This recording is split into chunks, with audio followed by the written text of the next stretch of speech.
I went ahead and did a bunch of deburring, sanded them down, but I went ahead and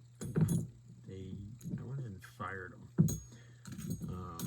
to give them some patina.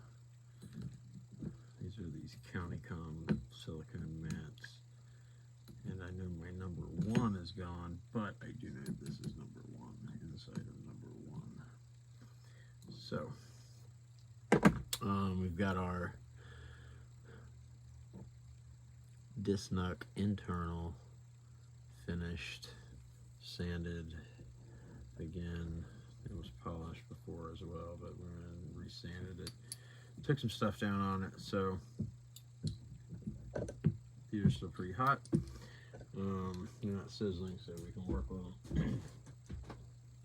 And we will see right now if indeed, because I did a little countersink in this hole right here in these. This is where the onyx are going. So, and I also did inside, I went ahead and milled this out to 185 on both sides. So if you can see now, since I milled it,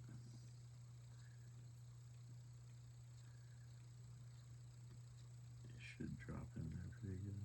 Yeah. Backwards, but whatever. Anyway, you can see, yep, there we go. It's a, oh yeah, it doesn't move. It does not move. That's awesome.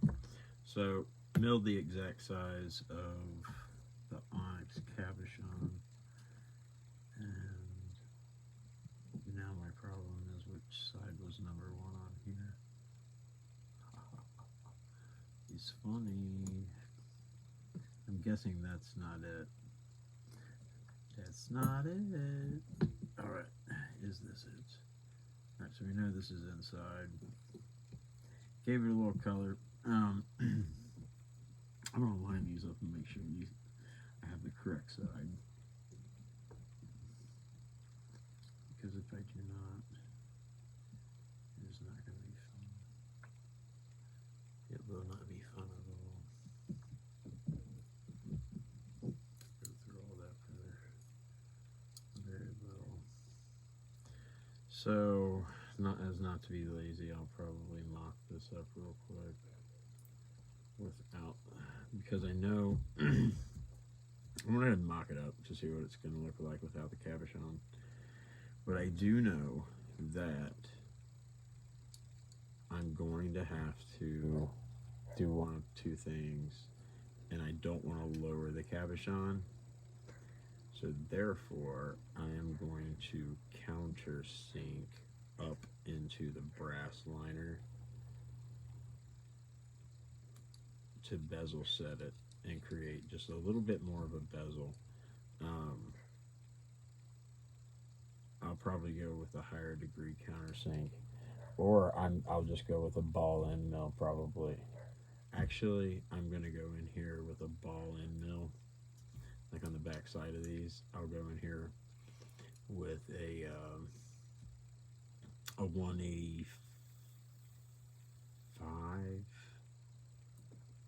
The 185 was like perfect. I'll probably do a 185 on whatever ball and mill, and just touch it enough so it gives it, because obviously, I mean, it's copper. It's not, I mean, these things are set in like other metals that are much softer, so it's not going to go anywhere. And then obviously the shear weight of these screws is over 80 pounds a piece, so 160 pounds, blah blah blah. You do the math, because I don't want to. So anyway, here's the mock-up of we have of our DEEZ KNUCKS.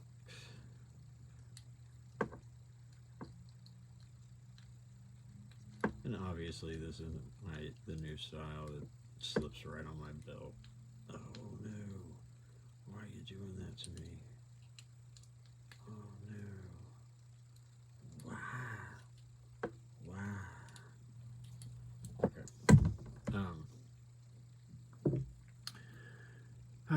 see one of my logos here.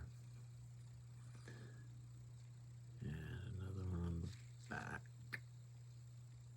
So this is probably one of my favorites so far.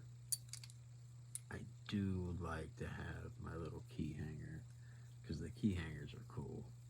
But so this is 6061. This is the brass. What I'm gonna go ahead and do though is I have to take this brass back off now that I know that which side is which. And then I'm going to take a 185 ball end mill, countersink up into these liners, and then we'll be able to use our cabochons, which would be really nice. So I think it'll look really cool. Just set metal, onyx into metal. I really didn't like the ones I did in carbon fiber. I think it looks stupid. Maybe hematite might look good in carbon fiber. You know, Chris Reeve did his website with hematite, and it was freaking amazing. So I've done a couple with hematite, and like black G10 looks real good as long as you polish it. Or linen micarta, never mind, not G10, linen micarta. So I'm going to go ahead and mill this